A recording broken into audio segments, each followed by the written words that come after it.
తన భాగవతము దితీకశ్యప సంవాదం మనం తెలుసుకుంటున్నాం.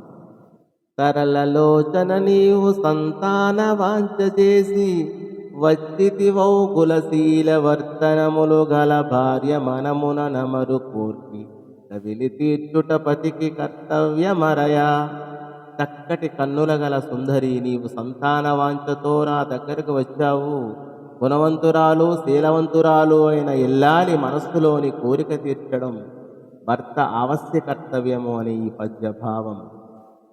తరుణీ యొక్క ముహూర్తముందుమిది సంధ్యాకాలమిక్కాలమందరయున్ భూతగణావృతండగుచు కామారాతి లీలనున్ వృషేశ్వరయానంబున సంచరించుటన భావ్యం భయ్యే నీ ఉగ్రవేళ రమింపగ నిషిద్ధ కర్మమగునేలా ధర్మమున్ వీడగన్.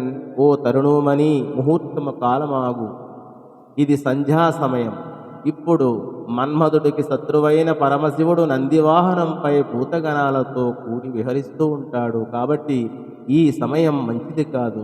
ఈ ఉగ్రవేళలో నిషేధింపబడింది. ఎందుకు ధర్మాన్ని అతిక్రమించాలి? ఒక్క ముహూర్త కాలం పాటు ఆగు అని ఈ పద్యభావం. అరవిందానన వీడిని మరిది లీలాటోపరు రుద్రక్షమాచర జంఝానిలధూత పాంసు పటల చన్నుండు ధూమ్రైక దుర్భర విద్యోతిత కీర్ణ భీషణ జటాబద్ధుండు భస్మావలిస్త రుచిస్పార సువర్ణవర్ణుడగుచున్ బాసిల్లు సత్యుగ్రుడై.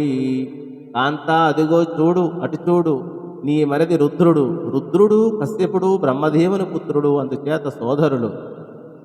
రుద్రభూమి నుండి సుడిగాలుల వల్ల చెలరేగిన ధూళితో నిండిన దేహంతో కలవాడై కావిరంగు తుత్తే ప్రకాశిస్తూ భయంకరంగా చెదిరి కదులుతున్న జటాజూటంతో తెల్లని విభూతి పూతలతో బంగారు కాంతులతో వెలిగిపోతున్నాడు అని ఈ పద్య భావము. ధన్యవాదములు.